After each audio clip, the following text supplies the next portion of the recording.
Hello दोस्तों, हमारा नाम हिमांशु ब्रह्मण्या है और आपके चैनल का नाम है हिमांशु ब्रह्मण्या स्टडी पॉइंट।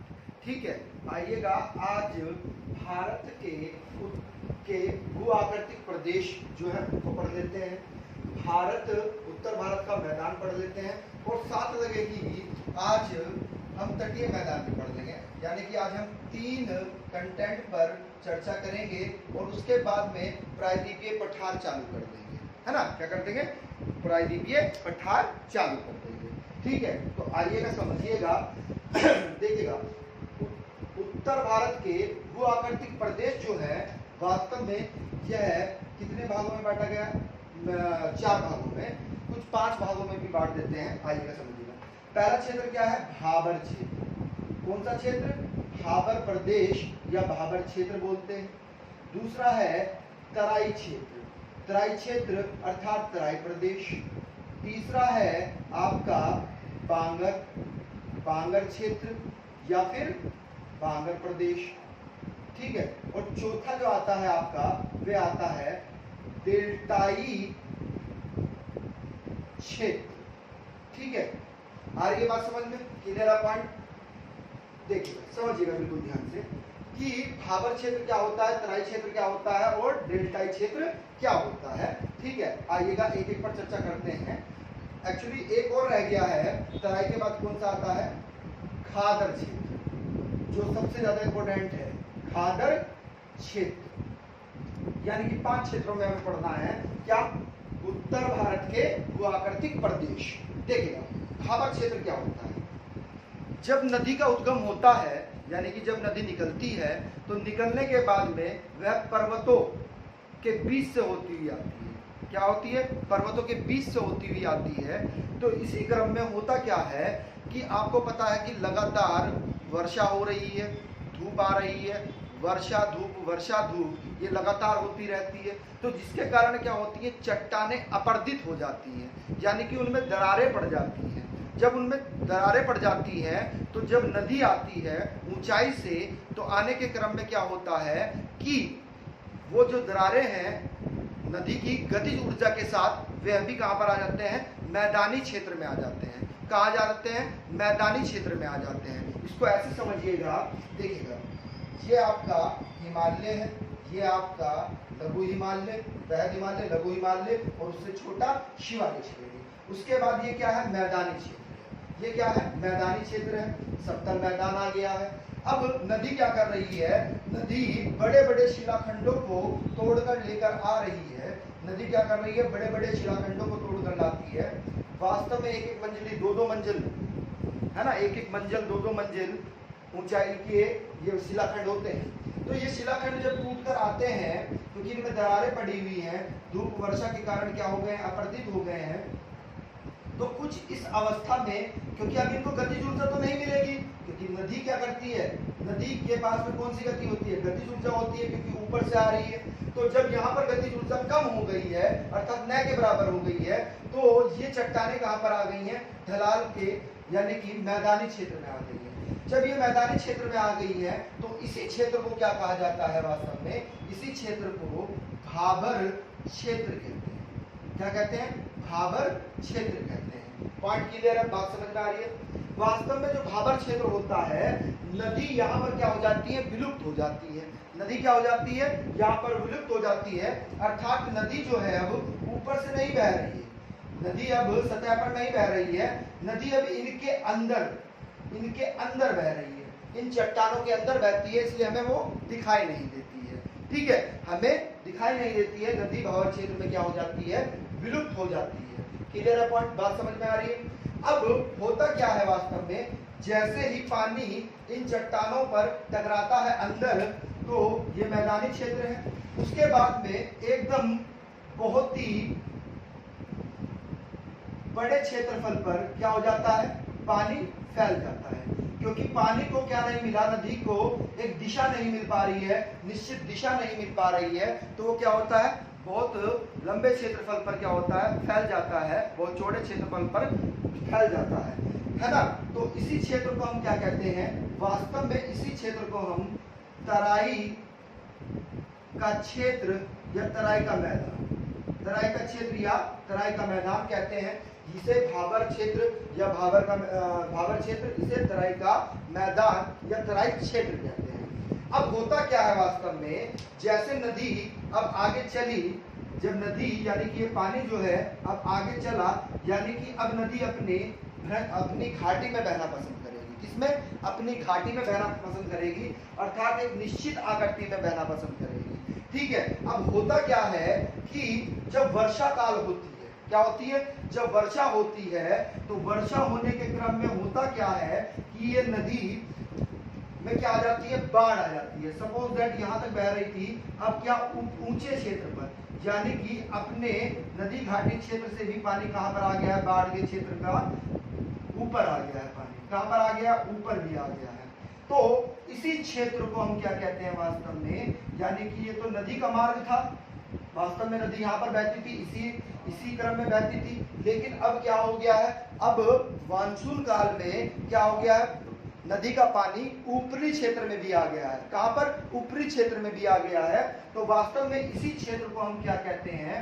इसी क्षेत्र को हम खादर कहते हैं। क्या कहते हैं? खादर कहते हैं। पॉइंट क्लियर है? इसी क्षेत्र को हम क्या कहते हैं? खादर कहते हैं, है ना। यानी कि खादर में होता क्या है वास्तव में कि हर वर्ष नई मिट्टी की एक परत जो है वह बिछ जाती है ना। नई मिट्टी की एक परत जो होती है वह बिछ जाती है। आप कॉपी और पेन लेकर नोट्स भी बनाते हैं कि नहीं बनाते हैं? नोट्स जरूर बना लो भैया, आपको कहीं भी कोचिंग करने की आवश्यकता नहीं है। आपको बिल्कुल जीएस, पूरा यूपीएससी का जीएस यहीं पे पढ़ाया जाएगा व्हाइट बोर्ड के माध्यम से। ठीक है। तो जिस नए व्यूअर्स हैं जिन्होंने हमारे चैनल को सब्सक्राइब नहीं किया है, तो वो हमारे चैनल को सब्सक्राइब करें और बेल आइकन ऑन कर लें। ठीक है। और अगर वीडियो अच्छी लगे तो लाइक भी कर देना, जरा सी भी अच्छी लगे तो लाइक कर दीजिएगा। ठीक है। और शेयर करना मत भूलिएगा।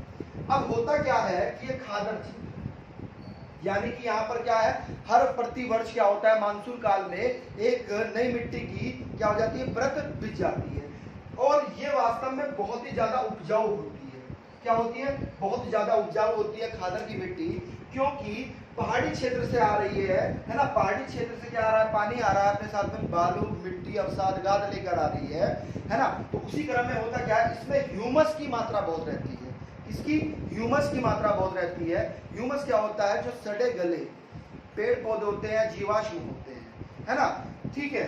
जब वह सड़ गल जाते हैं, यानी कि अपेक्षित हो जाते हैं, तो उसे क्या कहा जाता है? ह्यूमस कहा जाता है, यानी कि कार्बनिक पदार्थ होते हैं। ठीक है। आ रही है बात समझ में? तो यानी कि ये बहुत ही ज्यादा उपजाऊ मिट्टी होती है। कौन सी? खादर।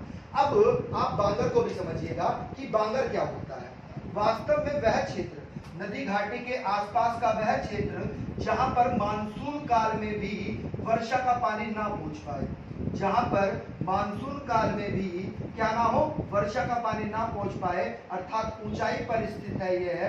तो यह कौन सा क्षेत्र होता है? यही वास्तव में कौन सा क्षेत्र होता है? बांगर क्षेत्र होता है। कौन सा क्षेत्र होता है? बांगर क्षेत्र। अर्थात यहाँ पर क्या हो रहा है? यहाँ पर मानसून काल में भी नदी का पानी नहीं पहुंच पा रहा है। वास्तव में बांगर होता क्या है? ये पुरानी खादरी होती है। क्या होती है? ये पुरानी खादरी होती है। कभी अतीत काल में यहाँ पर भी क्या आया होगा? यहाँ पर भी बाढ़ आया होगा और मिट्टी का निर्माण हुआ होगा। इसीलिए बांगर को क्या कहा जाता है? पुरानी खादर कहते हैं। पॉइंट क्लियर है? आ रही है बात समझ में? ठीक है। डायग्राम अगर आप बनाना चाहते हैं तो बना लीजिएगा, हम रफ कर रहे हैं इसको। ठीक है।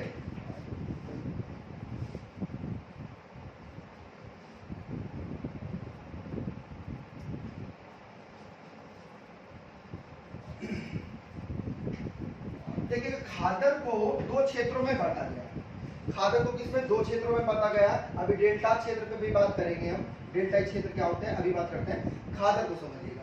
खादर में दो क्षेत्र और आते हैं। कौन कौन से? एक आता है आपका बरिंद का मैदान। किसका? बरिंद का मैदान आता है। और दूसरा भुर का मैदान आता है। किसका? भुर का मैदान। दोनों में अंतर क्या है वास्तव में? समझिएगा। होता क्या है वास्तव में, सॉरी, बांगर में आते हैं। इसमें बांगर वाले क्षेत्र में आते हैं। इसमें बांगर वाले क्षेत्र में होता क्या है कि बरिंद का का क्षेत्र क्या है वास्तव में? बरिंद का क्षेत्र ये आपका सुंदरवन डेल्टा है। क्या है? सुंदरवन डेल्टा पश्चिमी बंगाल का जो क्षेत्र है वास्तव में वही क्या है, जो डेल्टाई क्षेत्र। कहने का मतलब ये है कि वह डेल्टाई क्षेत्र जहां पर क्या बनाती हैं, नदियां डेल्टा बनाती हैं। डेल्टा क्या होता है? देखिएगा, जब नदी बह रही है तो बहने के बाद में क्या होता है, उसकी गतिज ऊर्जा कम हो जाती है। जब वह समतल मैदान में आती है तो उसकी गतिज ऊर्जा क्या हो जाती है, कम हो जाती है, जिसके कारण होता क्या है, साथ में जलोढ़ निक्षेप भी आ रहे हैं, यानी कि बालू गाद अवसाद भी आ रहे हैं, मिट्टी लेकर आ रही है अपने साथ में। तो होता क्या है कि वह कई वितरिकाओं में आपस में बढ़ जाती है, कई वितरिकाओं में अलग अलग हो जाती है, अर्थात इस तरह की आकृति में वह नजर आती है। तो इसी आकृति को हम क्या कहते हैं वास्तव में, इसे ही हम डेल्टा कहते हैं, क्योंकि आपने साइंस में पढ़ा होगा डेल्टा का साइन ये होता है। तो इसी आकार के कारण इसे क्या बोल दिया जाता है, डेल्टाई क्षेत्र बोल दिया जाता है, डेल्टाई क्षेत्र बोल दिया जाता है। क्लियर है पॉइंट? तो डेल्टाई क्षेत्र में जो मैदान पाए जाते हैं वास्तव में, यहाँ पर जो मैदान रहेंगे, यहाँ पर है ना, तो यहाँ तो पानी है, यहाँ पर जो मैदान रहेंगे यही क्या है वास्तव में, बरिंद का मैदान है। इसका बारिंद का मैदान है, आधन है। ठीक है। घुर का मैदान क्या होता है भाई, डेल्टाई क्षेत्र का वह क्षेत्र, समझिएगा, डेल्टाई क्षेत्र का वह क्षेत्र जो थोड़ा ऊंचा है। क्या है? थोड़ा ऊंचा है, वही क्या कहलाता है वास्तव में, घुर का मैदान कहलाता है। क्या कहलाता है? घुर का मैदान कहलाता है ना। समझिएगा, खादर जो होती है, खादर को दो नामों से जाना जाता है, जो अन्य नाम में पूछा जाता है। ठीक है, लेह और कल्लर, लेह और कल्लर किसे कहा जाता है, वास्तव में खादर क्षेत्र को कहते हैं। इसको खादर क्षेत्र को। ठीक है, कभी कभी परीक्षा में ये पूछ लिया जाता है। ठीक है, तो हमने यहाँ पर कनेक्ट कर दिया है, आप नोट आउट कर लीजिएगा जरूर। ठीक है, नोट आउट कर लीजिएगा। अब एक चीज और समझिएगा, हम कहाँ रहते हैं, हम वास्तव में किस क्षेत्र में रहते हैं। हम अगर नदी के पास हैं और हर वर्ष वहां पर बाढ़ का पानी आ रहा है तो हम खादर क्षेत्र में हैं। ठीक है, आपको पता होगा जितने भी पुराने बाजार हैं, जितने भी पुरानी मार्केट्स हैं, वो सब ऊंचाई पर हैं, अर्थात वह बांगर क्षेत्र में है ना। कहाँ पर है? बांगर क्षेत्र में।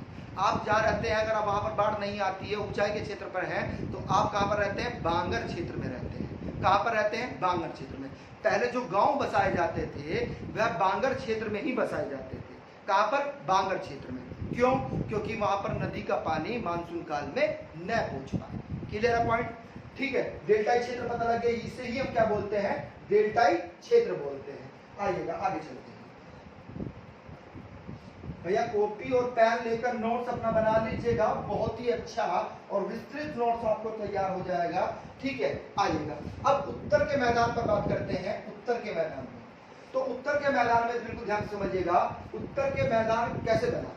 सिंधु नदी, गंगा नदी और ब्रह्मपुत्र नदी। कौन सी नदी? सिंधु नदी। देखिएगा, सिंधु नदी यहाँ से निकलती है हेमायूं ग्लेशियर से, और जम्मू कश्मीर में लद्दाख और जासर श्रेणी के मध्य होते हुए कहाँ पर चली जाती है? पाकिस्तान चली जाती है। कहाँ चली जाती है? पाकिस्तान चली जाती है। तो सिंधु नदी की सहायक नदियाँ, इसे पंचतंत्र भी कहते हैं, 5 नदियाँ हैं, रावी, ब्यास, सतलज, रावी, ब्यास, सतलज, रावी, ब्यास, सतलज। तो इनकी सहायक नदियों ने, प्लस गंगा की सहायक नदियों ने, गंगा की सहायक नदियों ने, और ब्रह्मपुत्र कहाँ से निकलती है? मानसरोवर झील से निकलती है, यहाँ से, है ना। और कहाँ से? दिहंगार से होते हुए, है ना, आर्यवासम में दिहंगार से होते हुए एंट्री करती है और कहाँ पहुंचती है? असम में पहुंचती है। पहले अरुणाचल प्रदेश में, फिर असम में पहुंचती है, उसके बाद बांग्लादेश चल जाती है। तो ब्रह्मपुत्र की सहायक नदी, ठीक है, इसकी ब्रह्मपुत्र की सहायक नदी, चाहे वो कौन सी हो, लोहित हो, है ना, लोहित नदी है, बरात, लोहित, है ना, दिबांग, ये नदियां हैं। तो इसकी सहायक नदियों ने किसका निर्माण कर दिया है? वास्तव में उत्तर भारत के मैदान का निर्माण कर दिया है। किसके? उत्तर भारत के मैदान का निर्माण कर दिया है। क्लियर है पॉइंट? यानी कि हुआ क्या, करोड़ों वर्षों तक, लाखों वर्षों तक क्या होता रहा? ये नदियां सतत रूप से बहती रही और अपने साथ क्या लाती रही?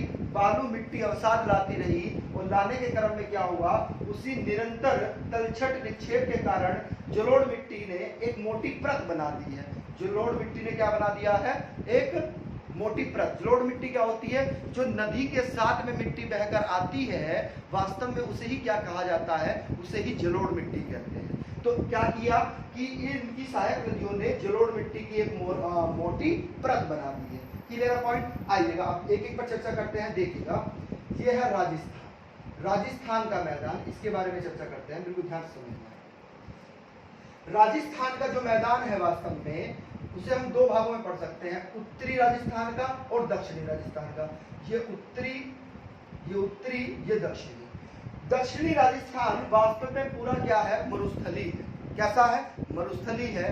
क्यों है मरुस्थली, क्योंकि यहाँ पर ना तो देखिएगा, बिल्कुल ध्यान समझिएगा, ये है आपकी बंगाल की खाड़ी, बंगाल की खाड़ी, और इधर क्या है आपका अरब सागर। क्या है, अरब सागर। और नीचे क्या है, हिंद महासागर। क्या है, हिंद महासागर है। ठीक है, क्लियर है पॉइंट।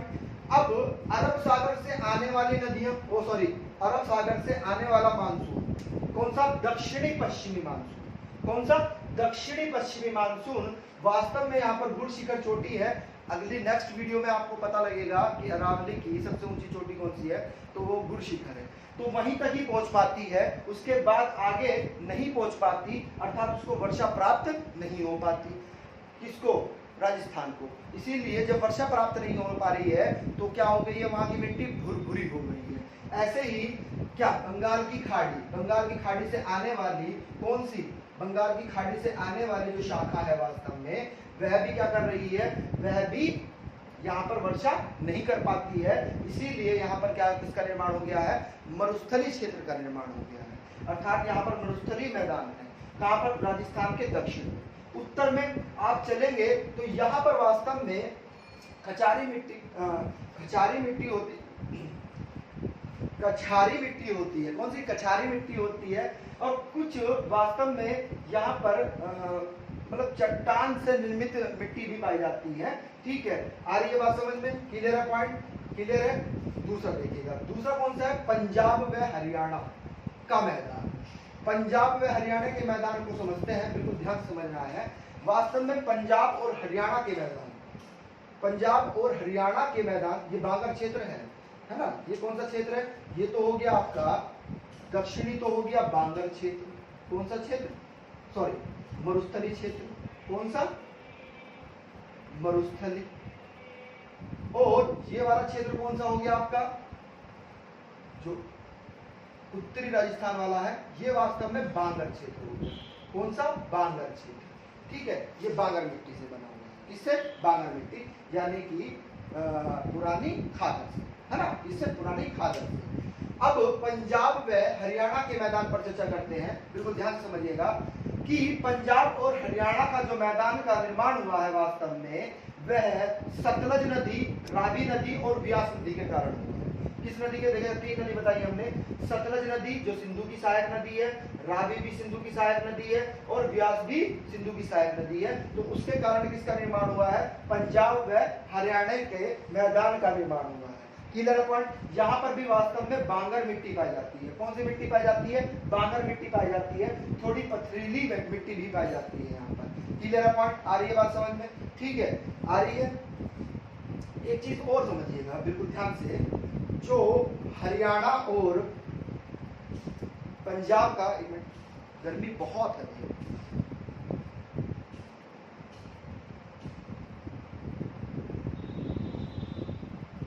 देखिए पंजाब हरियाणा का जो मैदान है वास्तव में है क्या, यह सतलज यमुना, इसे क्या कहा जाता है, इसका नाम भी है, इसको लिख लीजिएगा, नोट आउट करिएगा इसको। इसे सतलज यमुना विभाजक भी कहते हैं। क्या संख्या दी गई है, सतलज यमुना विभाजक भी इसको कहा जाता है, पंजाब व हरियाणा के मैदान को। और वास्तव में यह कहां से, पंजाब से स्टार्ट होता है और कहां तक गया है, वास्तव में दिल्ली तक गया हुआ है। कहां तक, दिल्ली तक गया हुआ है। ठीक है, आ रही है बात समझ में। इसे ही एक चीज और समझिएगा बिल्कुल ध्यान से, ये मुख्यतः बांगर मिट्टी से निर्मित है। किससे? बांगर से निर्मित है। बांगर मिट्टी से क्या है? निर्मित है। पॉइंट क्लियर है? आ रही है बात समझ में? ठीक है, आगे चलिए। अगर आप हम बात करें, देखिए गंगा का मैदान, वास्तव में गंगा के मैदान को 3 भागों में बांटा गया है। इसमें 3 भागों में।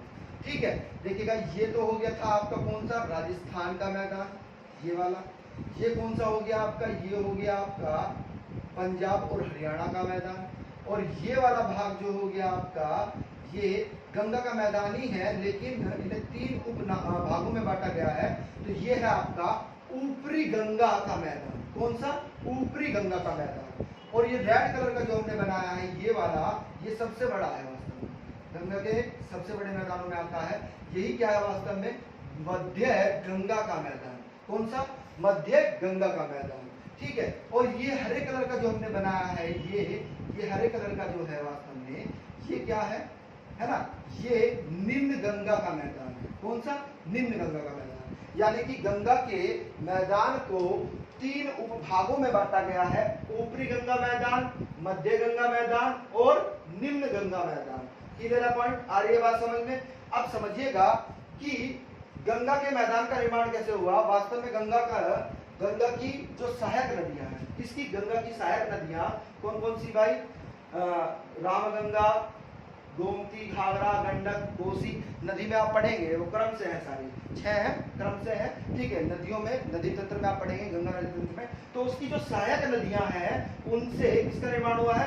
गंगा के मैदान का निर्माण हुआ है। और ये वास्तव में कहां से लेकर, देखिएगा, ये यूपी से लेकर कहां तक? बिहार तक। वास्तव में कुछ भाग इसका पश्चिम बंगाल में भी है।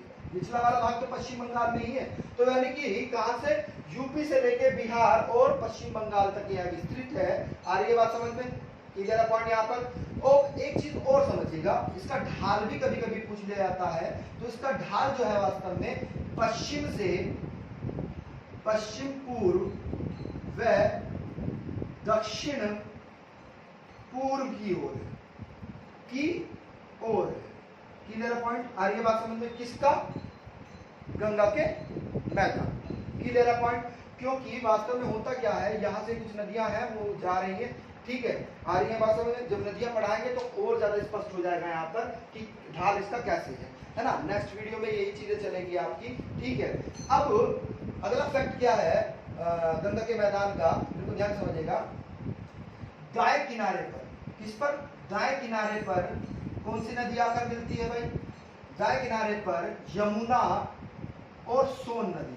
सोन नदी कहां से निकलती है? अमरकंटक से। कौन सी नदी? सोन नदी। सोन नदी कहां से निकलती है? अमरकंटक से निकलती है, जो सतपुड़ा की, आपका होमवर्क है, चलिए हम ही बता देते हैं। देखिएगा, अमरकंटक सबसे पूर्वी चोटी है। किसकी? सतपुड़ा की। किसकी? सतपुड़ा की, है ना? सतपुड़ा की 3 श्रेणियां हैं। 3 श्रेणियां हैं, राजपीपला, महादेव, मैकाल। तो मैकाल की सबसे ऊंची चोटी का नाम ही क्या है? अमरकंटक है। वहां पर एक पठार भी है, उसको अमरकंटक पठार भी कहते हैं। ठीक है, तो अमरकंटक से निकलती है सोन नदी। वास्तव में यहां से निकलती है सोन नदी और ऊपर की ओर किससे मिल जाती है? जाकर यमुना से मिल जाती है। यमुना की ही सहायक नदी है? नहीं, ये डायरेक्ट गंगा में मिलती है। सोन और टॉन्स ये डायरेक्ट ही गंगा में मिलती है, वरना और नदियां क्या करती हैं ट्राइबी के पठार की, वो यमुना में अपना जल गिराती है। क्लियर है पॉइंट? आए तो यमुना की गंगा की सहायक नदियां हैं और यमुना भी। तो ये तो दाएं किनारे से आकर मिल गई। अगर हम कहें कि बाएं किनारे से आने वाली जो नदियां, क्योंकि पूछता है एग्जामिनर, बाएं किनारे से आकर मिलने वाली जो नदी है तो वह कौन सी है? घाघरा लिख देते हैं हम एक बार।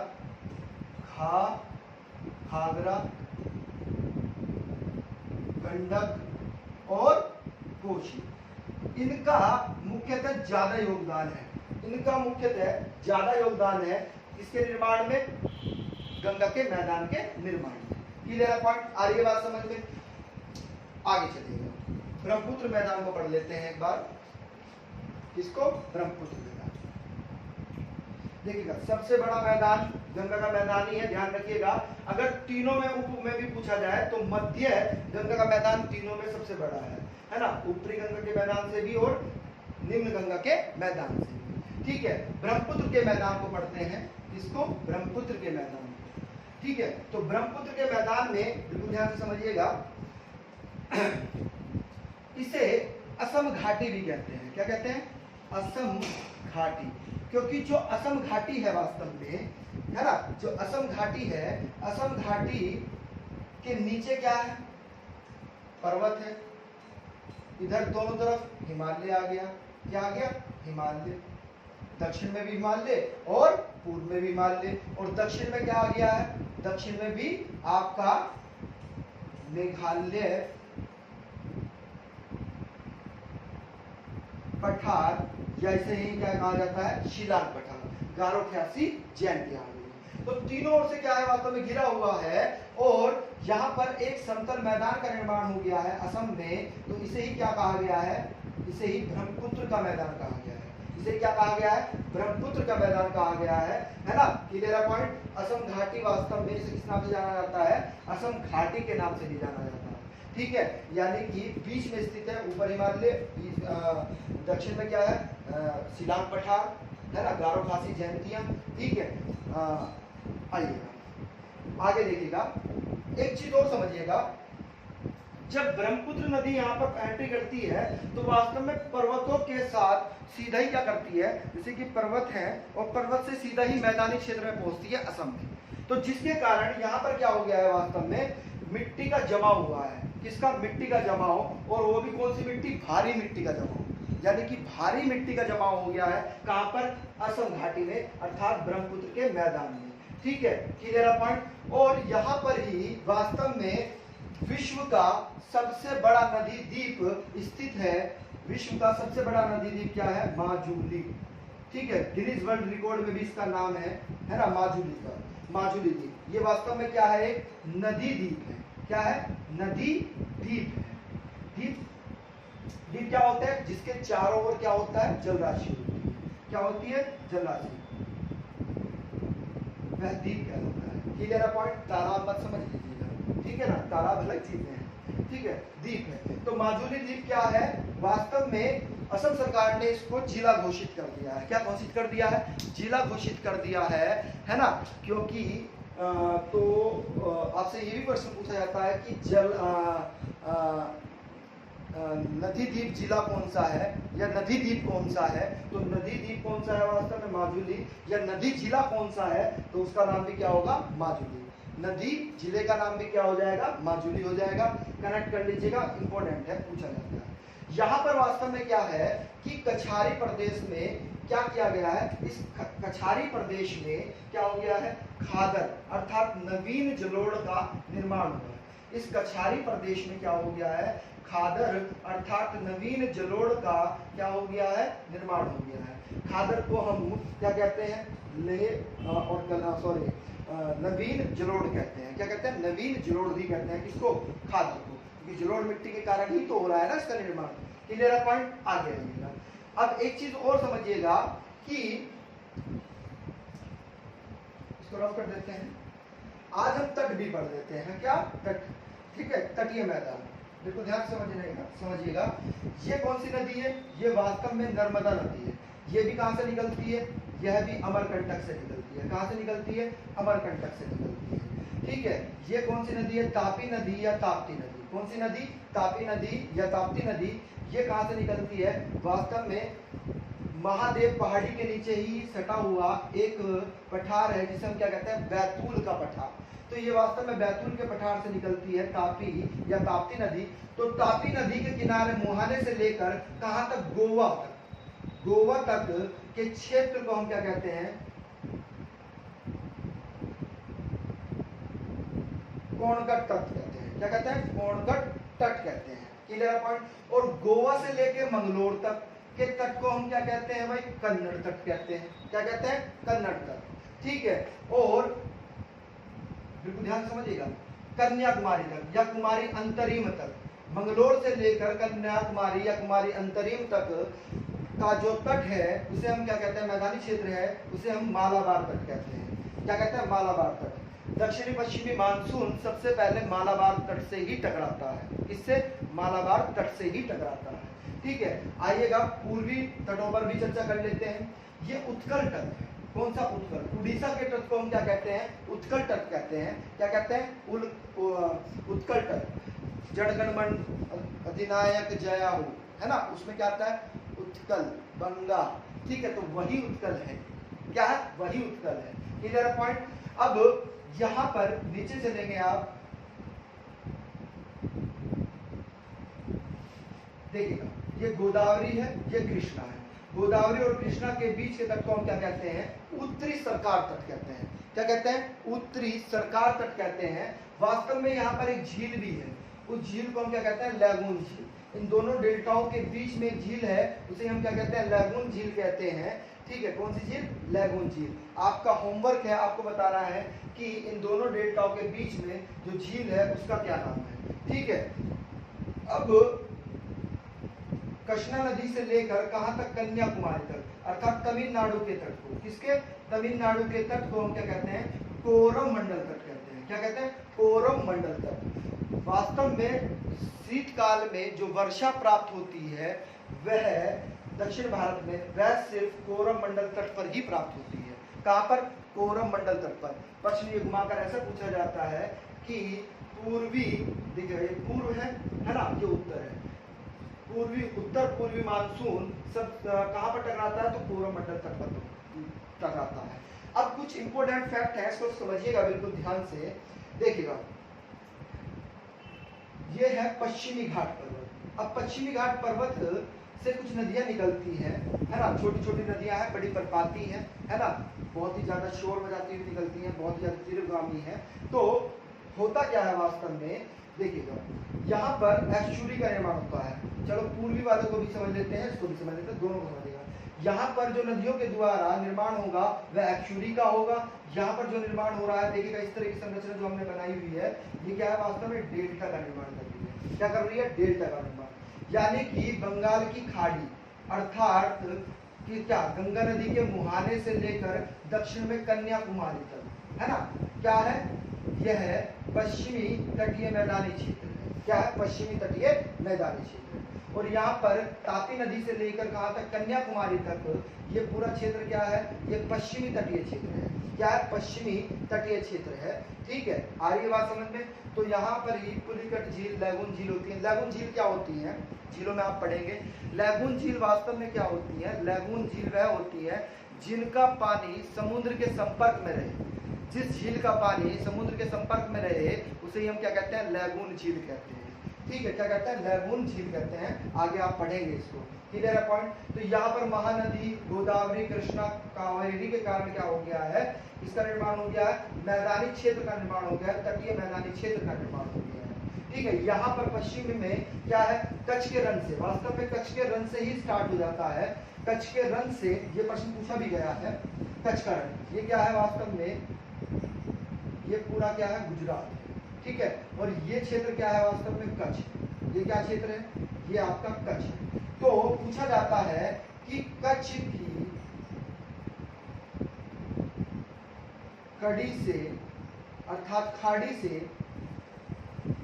से लेकर कहां तक, कुमारी अंतरीप, अर्थात कन्याकुमारी तक, कुमारी अंतरीप या फिर कन्याकुमारी तक। ठीक है, क्लियर है पॉइंट, आ रही है बात समझ में, पॉइंट क्लियर है। ठीक है, तो ये आपका पूरा था। अब कुछ पॉइंट्स हैं वो लिख लीजिएगा आप। ठीक है, हम बोल रहे हैं कुछ पॉइंट्स हैं वो लिख लीजिएगा, बिल्कुल ध्यान समझना है। पंजाब व हरियाणा के मैदान से संबंधित एक चीज है, उसको समझिएगा, उसको लिख लीजिएगा कि वास्तव में यह है सतलज, रावी और व्यास, 3 नदियों के कारण हुआ है इसका निर्माण। और एक चीज और है, जो ये रेतीला क्षेत्र है, कहाँ पर, हरियाणा के पश्चिमी क्षेत्र में भी और पंजाब के दक्षिणी क्षेत्र में, तो वहां पर क्या हो गया है, रेत का एक क्षेत्र का निर्माण हो गया है। वहां पे भी क्या है, रेत है। तो उस रेत के क्षेत्र को हम क्या कहते हैं, वास्तव में उसे हम धैया कहते हैं। क्या कहते हैं, धैया। ये प्रश्न भी पूछा जाता है। तो किस मैदान के अंतर्गत आएगा, ये पंजाब व हरियाणा के मैदान के अंतर्गत आएगा। क्लियर है पॉइंट। अब देखिएगा कि खादर के बारे में। खादर के से महत्वपूर्ण पॉइंट क्या बनेगा कि प्रतिवर्ष जहां पर नई मिट्टी की चादर बिछ जाती है तो उस क्षेत्र को हम क्या कहते हैं, तो उस क्षेत्र को हम खादर कहते हैं। ठीक है, इसका दूसरा नाम क्या है, इसे हम बाढ़ का मैदान भी कहते हैं। क्या कहते हैं, बाढ़ का मैदान। यानी कि खादर क्षेत्र को हम क्या कहते हैं, बाढ़ का मैदान भी कहते हैं। इसका दूसरा नाम क्या है, क्योंकि ये कछारी मिट्टी को लेकर आ रही है। कौन सी मिट्टी को, जलोढ़ मिट्टी अर्थात कछारी मिट्टी को लेकर आ रही है, इसीलिए इसको कछारी प्रदेश भी कहते हैं। क्या कहते हैं, कछारी प्रदेश भी कहते हैं। और ये बहुत उपजाऊ है, हमने आपको बताई थी। बांगर को क्या कहेंगे, पुरानी खादर या पुरानी कछारी प्रदेश भी कहते हैं। देखिएगा एक चीज और समझिएगा, चलिए बांगर का भी बता देते हैं। बांगर प्रदेश के बारे में जो पॉइंट आपसे पूछा जाएगा इनको नोट आउट कर लीजिएगा, पूछा जाएगा, बहुत ही इंपॉर्टेंट है। ठीक है, यहाँ बाढ़ का पानी नहीं पहुंचता है, इसको हम क्या बोलते हैं, पुरानी कछारी या खादर। क्लियर है पॉइंट, आ रही है बात समझ में। इसे ही हम क्या बोलते हैं, पुरानी जलोढ़, पुरानी जलोढ़। ठीक है, इसे ही क्या बोलते हैं, पुरानी कॉप मिट्टी होती है ना, कौन सी मिट्टी में आप पढ़ेंगे, कॉप मिट्टी। तो इन नामों से क्या जाना जाता है, बांगर प्रदेश जाना जाता है। क्लियर है पॉइंट, आ रही है बात समझ में। ठीक है, क्लियर है, चलिए। तो ये कुछ इंपॉर्टेंट फैक्ट्स थे, है ना, आपको बता ही दिए हैं। ठीक है, इनको आप डायग्राम के माध्यम से पूरा समझ लीजिएगा। एटलस जरूर ले लें। ठीक है, एटलस जरूर ले लें, एटलस आपके लिए बहुत आवश्यक है। मानचित्र ऑक्सफोर्ड का लेने तो ज़्यादा बेटर है। ठीक है, तो अगर वीडियो अच्छी लगी हो तो इसे लाइक करिएगा, और जो नए व्यूवर्स हैं वो चैनल को सब्सक्राइब करें और बेल आइकन ऑन कर लें, और शेयर करना मत भूलिएगा। Thank you.